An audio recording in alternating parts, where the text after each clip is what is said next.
go directly to his organization. I met his sister. They liked my behavior and spirit. So within 2 months, the council chose me to be her personal bodyguard. And that I did for 18 years. But within 6 months, I got elected as the imam over the Muslim mosques in corporate that Malcolm had founded. I went to Mecca in 1974 and became al-Hajj Amin Shahid. But then I realized that that tradition was not an African cultural tradition, nor was it an African spiritual tradition. So I resigned as the imam over the mosque after 11 years. During that period of time, I got to work with the Kwame Ture, Stokely Carmichael, H. Rap Brown, the organization called the Student Nonviolent Coordinating Committee with Baba Shakur, Lumumba Shakur, Zaid Shakur in the Black Panther Party, and of course as an officer in the OAAU, as well as the imam over the mosque. Somewhere in there, 50 years ago, I met this very beautiful woman. She was a freshman in college. I was a sophomore, and we've been married 50 years, 8 children, 23 grandchildren. So she's the lady you got to thank this morning, because she's a medical doctor now, and she put off going to work so I can do Godfrey's show and talk. But I really appreciate it, Prof. Yeah, so that's kind of my background. That's where I come from. I've been in the struggle all of my life. I've been in frontline struggle, armed struggle. During that period, we supported, the fight in Zimbabwe. We supported Frelimo. We supported PAIGC in Guinea-Bissau. We supported MPLA. We supported SWAPO in many ways with money to buy arms. We hid their members when they were running from the FBI here in America. We made sure that the SWAPO children got a free education at the university where I worked. So our life has been like in the struggle, all of our life. Matter of fact, it's the only life an African should have. If you're not struggling for freedom, you're not an African. Oh, yes. And that's a very interesting story that you just shared with us. If there's anyone who had a doubt why we invited you on this show, I'm sure you've justified it already. Now you mentioned, that you were once an imam of the Islamic religion, which is very interesting, because now I know you are an advocate of the African traditional religion. Now, when you look at these different religions, some people claim that there are some similarities. If we just look at those, we can easily find each other. What's your response to that? No. Dr. Asa Hilliard, one of my teachers, who's an ancestor, he said, freedom is being shackled to your identity. Shackled to your identity. At the core of the African identity is the African cultural and spiritual systems. We had our own way. Now, studying history, because I did teach theology as well at the university, comparative religion, Judaism, Christianity, and Islam are mere fragments. Listen to me well. Judaism, Christianity, and Islam are mere fragments from the periphery of the African traditional indigenous spiritual system. Okay. They don't have the capacity to build spirituality. They're intellectual, theological treaties based on fragments that they stole from us through warfare and conquest. And we need to be real about that. Our ancestors have been here for probably millions of years, but we can record them back at least 300,000 years in South Africa.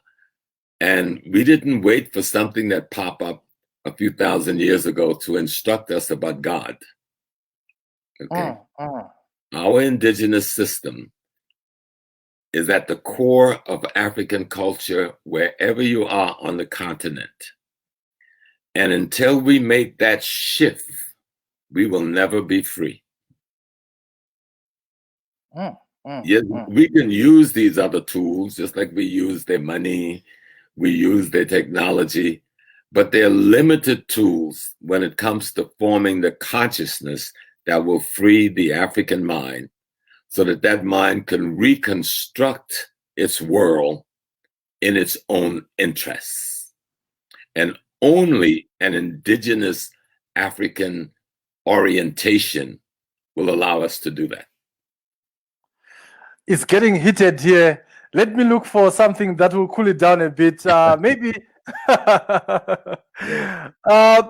have the Nile River, which is the longest in the world. It runs through a number of African countries for almost 6,700 kilometers.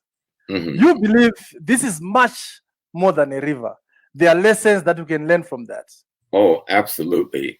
We just finished a documentary called Happy, Hapi. And the Africans call the river Happy.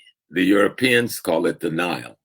But our ancestors call it Happy.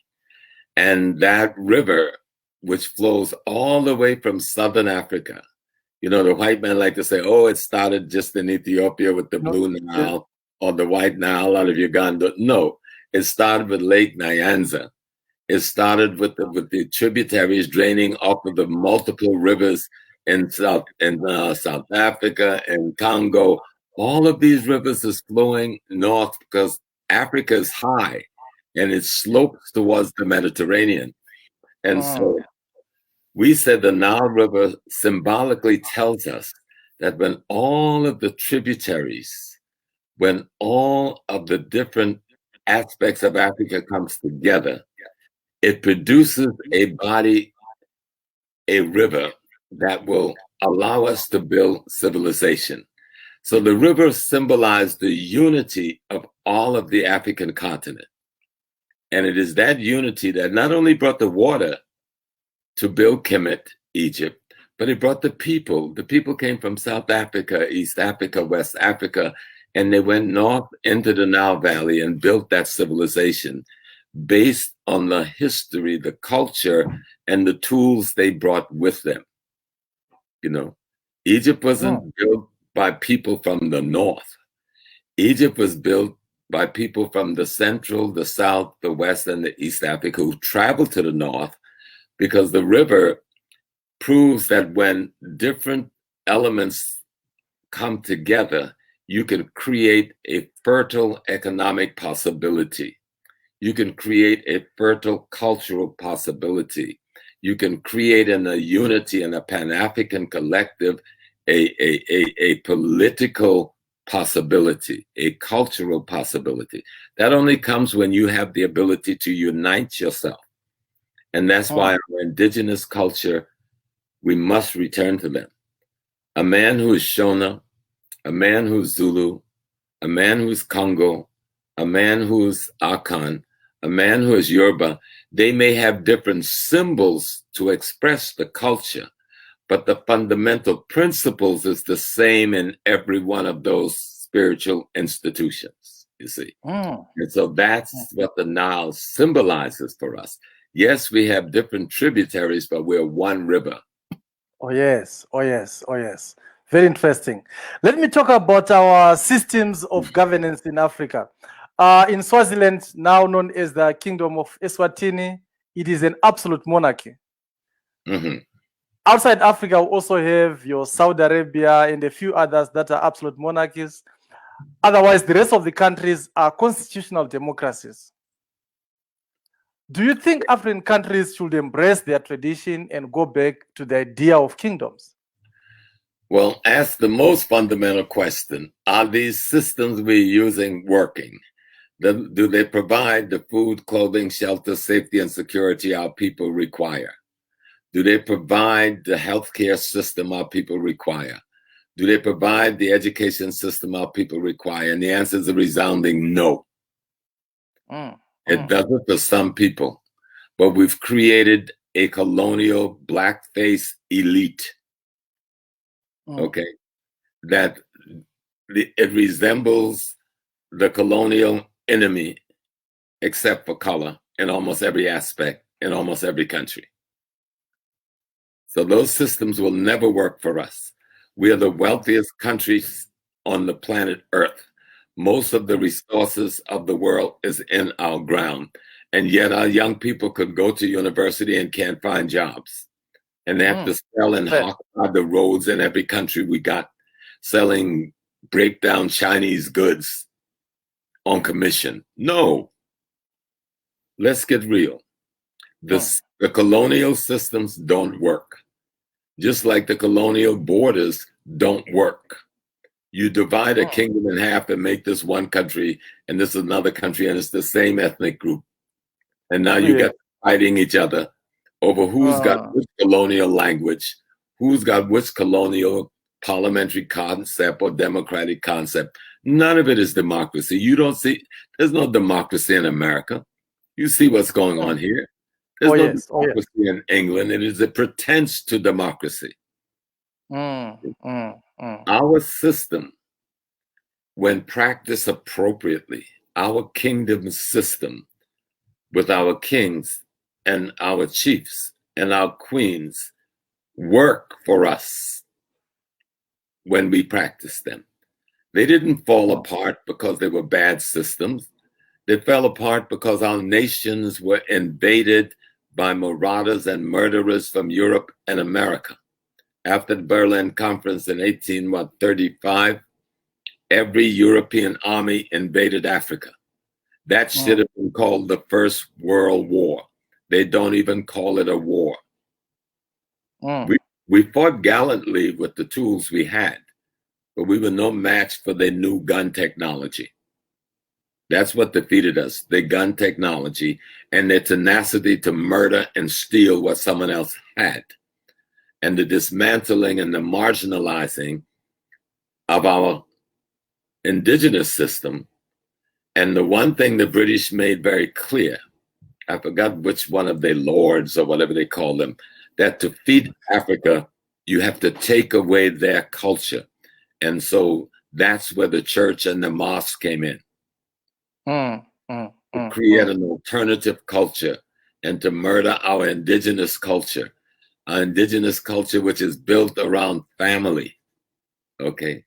Built around the mother, father, children, and then the relationship in the extended family that produced the clans, that produced the ethnic nations that govern our society based on eldership and ancestralship, working around ethical, moral principles that had been proven over hundreds of thousands of years. We need to go back to our way. Prof, 2020 has been a very interesting and strange year because of COVID-19, the coronavirus pandemic. Now, we know Madagascar at some point claimed to have found traditional medicine to treat the virus. Do you think African traditional medicine has a role in today's world? And if it has, do you think it should also be exposed to testing processes in the lab like these vaccines? Well, look at Africa. Are we not doing well with COVID? Yeah, of course we're doing well. Yeah, we're doing very well, I must say. We're doing very well because the people are using different indigenous herbal medicine all over the country, all over the continent. And Madagascar has put together a product, and the main scientist is a young doctor from Congo, you know, and the Madagascar government offered him safety because others wanted to hurt him because of his knowledge. And so we already know our medicine work. You know, the first thing I did when I came from Africa in February, yes, and this COVID thing hit. Yes. I got on the telephone. I called my Baba in Africa. I said, hey, go to the gods and the ancestors and take care of me and my family. Oh, yes. What do you need for the sacrifices and the Igbo? Because I know the indigenous medicine, because it isn't just about the medicine. It's about the spirit. It's about the energy.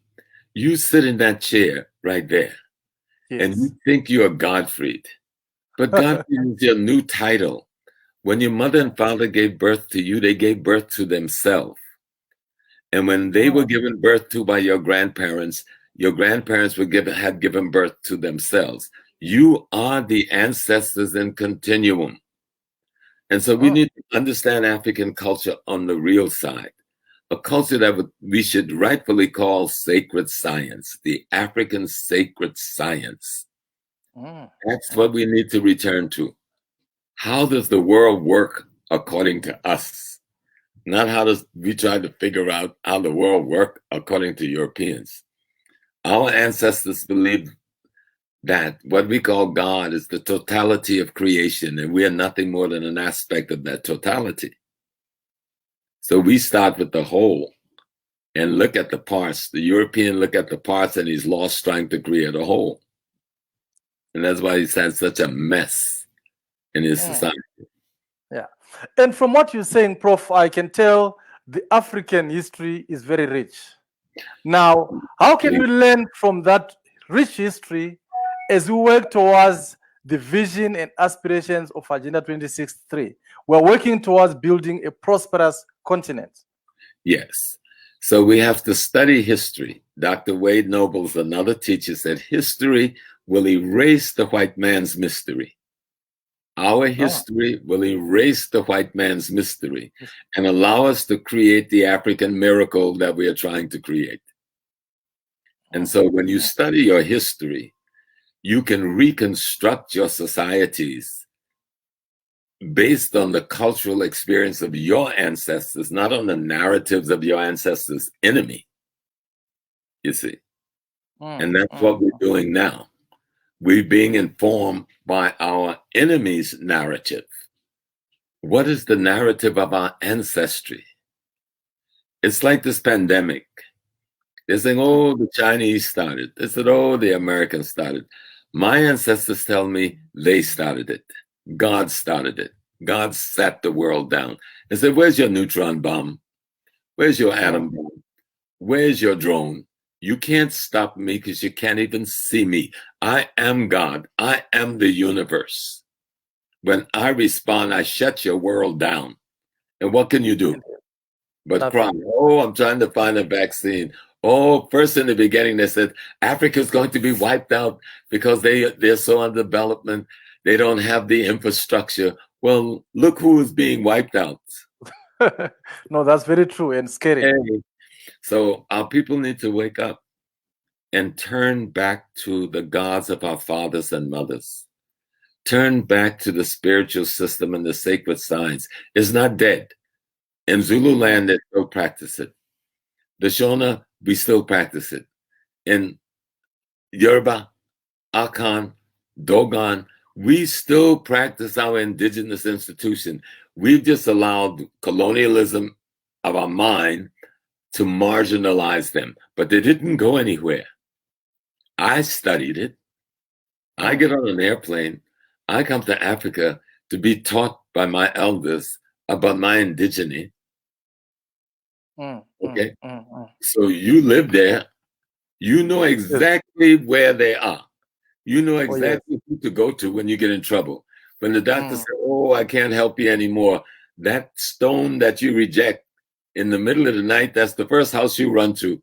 Because, oh, Baba, please help me, please help me, please help me. So let's bring our truth center stage. Let's teach our herbalism in the medical school. Let's bring our herbalists and healers in the hospitals. Let's give them a place to train them so we could credentialize them properly. Okay.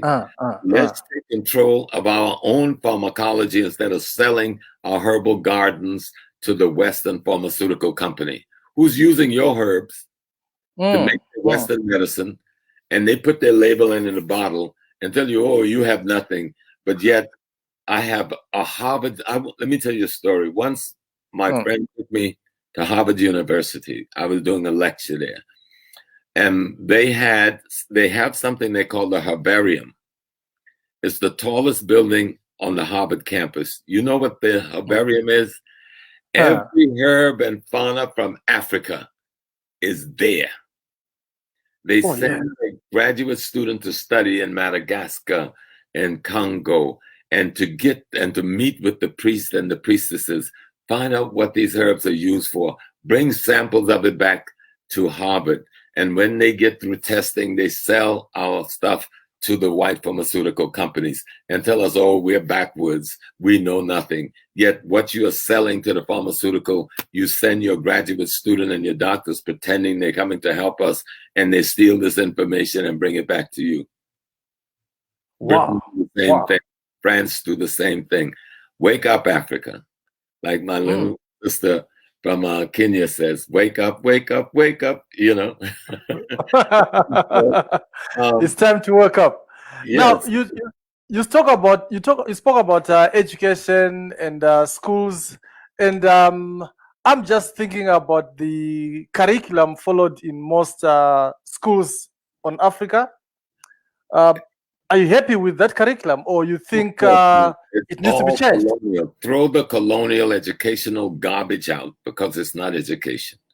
You young people need to rewrite the curriculum in every African nation so that we can learn the history. Let me learn about Bambata. Tell me how he whipped the socks off the British. Let me learn about Secheweya. Let me learn about the Battle of Islambadan.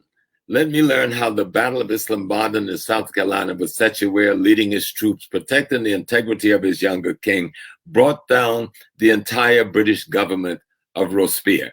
That's true history. Don't tell me about Robespierre, some big man. Tell me how Secheweya's war caused his government to crumble. Tell me about Muhammad Ahmed in Sudan, when the British and the Arabs invade, in the Battle of Khartoum. And in one day, with his bow and arrows and his spears, going up against their recoiling rifle, they came in with 30,000 people. He sent them back to Egypt with 3,000. Tell me that story. Tell me about Tippy. Tell me about Abdullah. Tell me about the defense our great kings put up to save our continent. Tell me about Menelik and his crushing of the Italian army. Tell me that story. Tell me about his strategy and his science. Tell me those stories. Tell me about Amanatu, who is this queen king in the Borneo Empire in northern Nigeria, how she took on the Turkish slave traders and beat them back and beat them down. Tell me that story. Tell me about the Mali Empire. Tell me about the Ghana Empire. Tell me about the Sangye Empire. Tell me about the Kilwa Empire. Tell me about the great Zulu Empire, the great Shona Empire, the great Zimbabwe. Let our children know these stories, and that we defended our continent, and that we have a culture, and we have a medical system, and we had an educational system.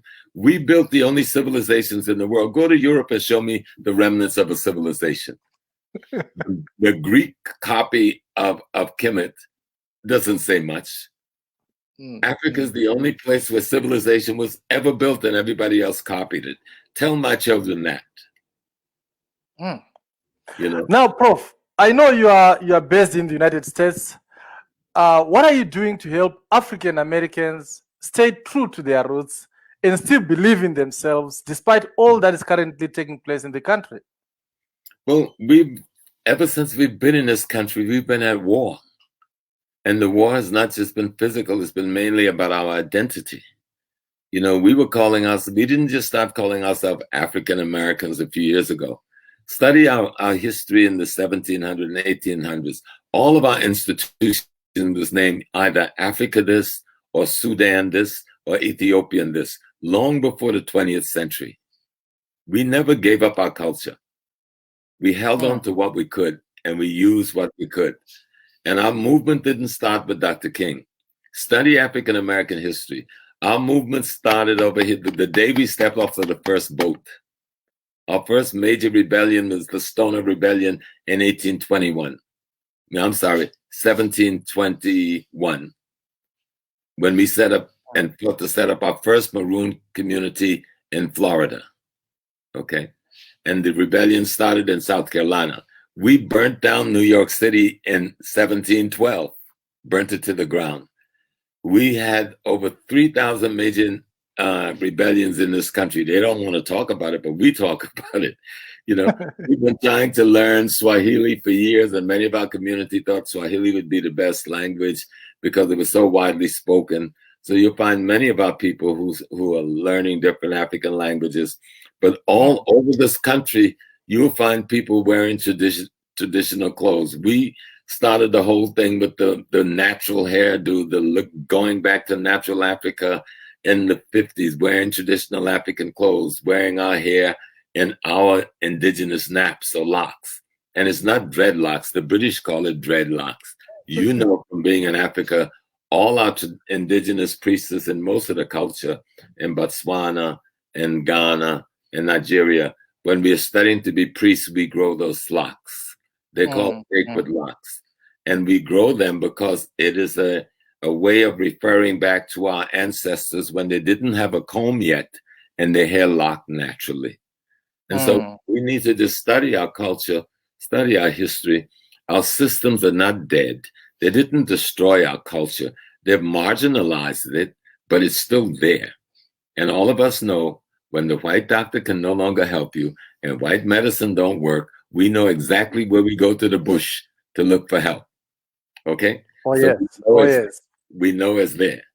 So let's bring it from the bush to center stage and teach it to our children. Teach our history to our children so that we know who we are. And we've never given up. We never submitted to colonialism. We fought it every step of the way. We never submitted to slavery. We fought it every step of the way. The Haitian Revolution with our great Jean-Jacques Dessalines, whose birthday just passed, and we are celebrating him all over the hemisphere. You know, our great Nani and Kwojo in Jamaica, who took on the British Empire. If you go to our Baba in Barbados, we never submitted. Some of us were forced to, but there was always some of us who were at arms, at war. From then to now, we fought on the ships. We fought on the shores of Africa. We fought in the bushes of Africa. They didn't just take us easy. Our people didn't say, oh, take our children and you go. No, we fought. Africa fought to keep us from going into slavery. We never stopped fighting. There was one, people say, oh, the Ashanti sold people into slavery. Oh, that's a minimal truth. It's not a big truth. The Ashanti nation didn't even come into being until slavery was almost over. And there was one Asantehene. His name was Bonsu. He brought the Ashanti army from central Ghana and came to the coast and crushed the Dutch and the Portuguese and took the slave dungeon from them and drove them into the sea. Tell our children that story. Tell them about the great Bonsu. Tell them about the great Ya Santiwa, our Queen Mother, who took on the best the British had. Tell our story. We never gave up to slavery. We never gave up to colonialism. And what you're doing now is a continuation of the fight against colonialism and slavery. You know, talking about, slavery, it reminds me a beautiful statement I once heard. Someone said, we always say slaves were taken from Africa to America, but that's not the truth. People were taken from Africa and they were made slaves in America. Right. And we never stopped being African, no matter what they did. Like I told you in the beginning, I grew up in an African village. My mom dressed the same way the women in West Africa dressed. When I finally got to West Africa, I goes, oh my God, this is a mirror of the village I grew up in. Even the very needle that they used to sew the net is the same needle my grandpa used and taught me to sew nets. The way they pull their fishing net in and take the boat in there, that's the same way we did it. And so we cooked our foods the same way. Okra, our beans, we call it red rice there. You jollof rice here. You know, we salt our fish the same way. We smoke our fish the same way. But you don't know that until you visit home, until you visit one another and you talk to one another. Then you go, except for the trappings of our colonial rulers, there's nothing different about us. Otherwise, we would be The same. only thing different about us is the things of the European we've adopted to ourselves. Throw that garbage away, and we're looking in a mirror. We're looking in a mirror. We had President Barack Obama in the White House, and now we have Kamala Harris as a running mate for former Vice President Joe Biden. What does it say about American politics? That's not American politics. The only way Obama got elected is that you had the largest outturn of African Americans in the history of America. And had we not made that number, because the white Americans, they sought to use him because they had no choice. But we elected him twice. Oh, yeah. Yes. And maybe we can do the same thing to get Kamala in there, but she needs to get her little head together a little bit too, but we'll work on that. Because the African identity is more than a label. It is a value system. It is a worldview. It is a way of life. It is a way we carry out intergenerational transmission of our ancestral wisdom to our children. You can't just put it on as a label and say, I'm Black or I'm African American. It's just a label. No, you have to have an understanding of history. You have to have an understanding of our culture. You have to develop a worldview that reflects African integrity based on African histology, you know. But we'll work with her. First, we got to defeat the enemy that's there, and then we'll work on our sister and say, oh, don't pay too much attention to India in terms of identity, because we founded India too, and there's hundreds of millions of black-skinned Africans who are Indians who still live there, our great Dalit brothers and sisters. So if you're going to claim India, which India are you claiming? The white Hindu oppressive culture, or are you going to claim the culture of your mother, which is the culture of the Dalit people of the South? Oh, yes. Oh, yes. Now, Professor James Small, what's your final message to Africans that are watching this show right now? Study history. Study your history. Young people, fight to change the curricula. Get rid of these colonial curriculums. Put together your own African Indigenous curriculum based on your history, as you know your history. Talk about our great revolutionaries, you know. Talk about the people who waged the war in South Africa. They don't tell us much about the war. It's hard to say, oh, just Nelson came out of prison and solved everything. No. Talk about our great Queen Mother, Winnie Mandela. Don't let them kill her spirit. Keep Winnie alive. Nelson was in jail for 28 years. Winnie was on the front line with the community for 28 years. Don't lose that revolutionary symbol. Don't lose Stephen Biko. Please, for God's sake, keep Stephen's spirit alive. Celebrate his life. Don't forget about the great Bambata. Don't forget about the great Queen Mother who led the Shona people in Zimbabwe in that area fighting against the Brits before they captured her. Don't forget the great men and women of the Congo, like Queen Nzanga, who takes on the Portuguese for nearly 45, 50 years. Don't forget those people. They are you. You are they. When your parents gave birth to you, they gave birth to themselves. And that means that continuum go back to the first ancestor, who is God itself, the universe, the totality of everything is our divinity. And we are nothing more than an expression of an aspect of God's divine essence having the human experience. Give up the other foolish, childish theologies that have done nothing but oppress and suppress us. And because they send a few of us to school and a few to college, they tell us, oh, we're so blessed. When most of our people you keep in the darkness. No. Let the universe be the light of your world. On that note, I'd like to thank you very much, Professor James Small, for spending time with us. We'll definitely invite you again, because there's a lot that we learned, and there's a lot that we can still learn from you. Yes. Remember this, Godfrey. Freedom, true freedom, is being shackled to your identity. True freedom is being shackled to your identity, shackled to your ancestry, who you're nothing more than an extension of, according to yes. There's an African proverb which says, the words of the elderly are as sweet as honey, but if you do not listen, they become as sour as bile. I hope young people have listened today and they've learned from you. The Nigerians also say, if a child shoots an arrow that hits the top of the palm tree, then it must be an elderly person who carved the arrow for him. I really want to thank you very much, Professor James Moore, for what you make us, for making us who we are, and for continuing making us who we can become. A village without the elderly is like a well without water. Thank you very much, Prof. Thank you, sir. Peace and blessings. Awesome.